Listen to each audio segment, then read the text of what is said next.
Hi friends, ఎలా ఉన్నారు? బాగున్నారా? ఇగో గోధుమ పిండితో అయితే నేనైతే ఒకటి స్పెషల్ చేస్తున్నా. చూడండి, గోధుమ పిండి, ఆశీర్వాద్ గోధుమ పిండి అండి. ఇగో ఉల్లిగడ్డలు అయితే కట్ చేసిన, అలాగే మిర్చి, కొత్తిమీర అన్నీ కట్ చేసిన. చూడండి, మిర్చి, కొత్తిమీర ఇది ఎలా ఉంటుందో చెప్పండి. మా చెట్టుకి వెళ్ళిన ఉల్లిగడ్డ కాడలు, ఇవైతే ఉల్లిగడ్డ కాడలండి. నేనైతే ఇలా కడిగి చుంచేస్తున్నా. ఉల్లిగడ్డ కాడలతో చేస్తే టేస్ట్ అయితే బాగుంటుందండి.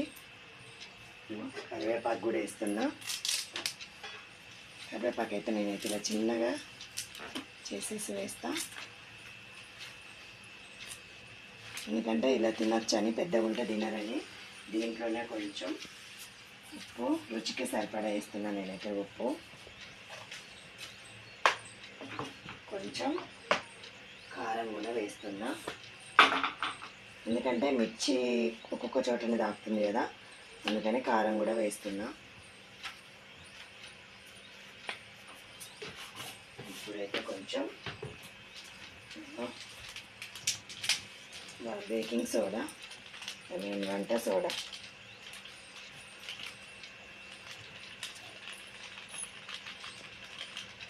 చూసారా, వంట సోడా అయితే వేసాను. ఇప్పుడు నేను వీటిని అన్నిటిని మిక్స్ చేస్తున్నా. కొంచెం జీలకర్ర అయితే వేసిన, చిటికెడంత పసుపు కూడా వేస్తున్నా. చూసారు కదా ఎలా వేసా అనేది. జీలకర్ర అయితే వేసిన, మంచిగా విసుక్కోవాలన్నట్టు. మంచిగా కలిపితే మనకు మంచిగా వస్తాయి, గారెల్లాగా మంచిగా బజ్జీలాగా పొంగుతూ వస్తాయండి.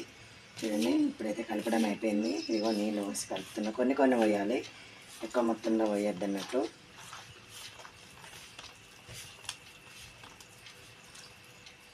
మీరు ఎప్పుడైనా ఇలా ట్రై చేశారా లేదా కూడా కామెంట్ రూపంలో కామెంట్ చేయండి ఫ్రెండ్స్. టేస్ట్ అయితే చాలా బాగుంటుందండి. నేను ఇదివరకు చాలాసార్లు చేశాను.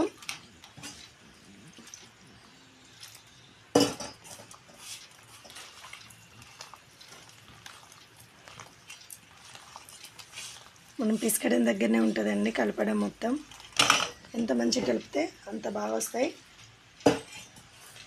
కొన్ని కొన్ని పోసుకుంటూ కలపాలండి, ఎందుకంటే చూసుకుంటూ కలపాలి కాబట్టి. లూజ్ అయితే మళ్ళీ పిండి కలపాల్సి వస్తుంది. అందుకే మనం ముందే జాగ్రత్తగా చూసుకుంటూ కలిపితే ఏ బాధ ఉండదండి.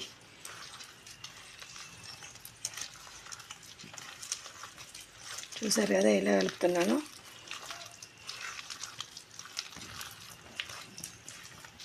పిల్లలు రోజు రాగానే ఆకలి మమ్మీ ఏమన్నా చేసి పెట్టు, రోజు అన్నమేనా అనేసి అంటూ ఉన్నారు. అందుకనే ఇగో ఇలా కొత్తగా అయితే ట్రై చేశాను. ఇలా బియ్య పిండితో చేసినా కూడా పకోడీలాగా చాలా బాగా వస్తాయండి. చూడండి ఫ్రెండ్స్, ఇలా అయితే కలిపాను కదా. ఇప్పుడైతే నేను ఆయిల్ హీట్ అయితే ఎక్కింది. ఇలా బజ్జీల మాదిరిగా ఇలా వేస్తూ ఉన్నా. చూడండి, టేస్ట్ అయితే చాలా బాగుంటుంది. మీరు కూడా ఒకసారి ట్రై చేయండి. చూడండి, అలా పైకి వచ్చేస్తున్నాయి వేయడంతో. చూసారా, బోండా మాదిరిగా వస్తాయండి. మీ పిల్లలు కూడా ఇంట్లో ఇలాగే చేస్తారా? కామెంట్ రూపంలో అయితే కామెంట్ చేయండి ఫ్రెండ్స్. మా పిల్లలు అయితే ఖచ్చితంగా ఇలానే ఇస్తారు ఏదైనా కావాలంటే. నిన్ననే అడిగారు ఈరోజు ఏం లేదా అని, కానీ ఇంకా నేనైతే నిన్న ఏం చేయలేదు. సేమియా వేసానండి, ఏం చేయలేదు కదా. స్వీట్ కావాలి ఈరోజు కూడా. మా పాప అయితే స్వీట్ కావాలి అంది. కానీ రోజు స్వీట్ అయినారా పాప అని అంటే ఇంకా తను సైలెంట్ అయిపోయింది. మీ పిల్లలు కూడా ఒకటి చేస్తే ఒకటి కావాలంటారా? మా ఇంట్లో అయితే మా పిల్లలు ఒకటి చేస్తే ఇంకోటి కావాలి అంటారు. కానీ ఏం చేసినా వాళ్ళ కోసమే కదండి, తప్పదు, ఇంకా చేసి పెట్టాల్సిందే. ఇదిగో ఇలా వస్తాయి. చూడండి ఎంత బాగా వస్తున్నాయో. చూసారా అవ్వడం కూడా ఎంత త్వరగా అవుతాయంటే, మీరు కూడా బయట కొనుకొచ్చుకునే బదులు 10 నిమిషాలలో అవుతాయండి ఇవైతే. నేనైతే ఎప్పుడు ఇంట్లోనే వేస్తా. బయట ఫుడ్ అయితే చాలా రేర్గా, ఎప్పుడన్నా బయట ఫుడ్, కానీ చాలా రేర్ అండి బయట ఫుడ్ తీసుకోవడం. గోల్డ్ కలర్ వచ్చినాయి కదా, ఇలా వరకైతే ఉంచాలి. ఇప్పుడు నేను మళ్ళీ ఒకటి వేస్తాను. చూడండి, ఆయిల్ అనేది అట్టిగానే వెయిట్ చేసుకుంటుందండి. ఇలా చేస్తే మాత్రం చాలా టేస్టీగా ఉంటుంది. మీరు కూడా ఇంట్లో ట్రై చేయండి, ఓకేనా? ఆయిల్ వేయించుకుంటున్నా అనేసి చూడండి, నేను మళ్ళీ వేస్తున్నా.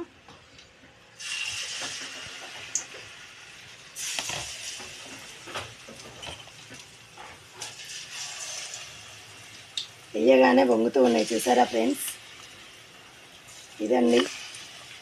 కానీ చాలా ఈజీగా అవుతుంది, త్వరగా అవుతుందండి.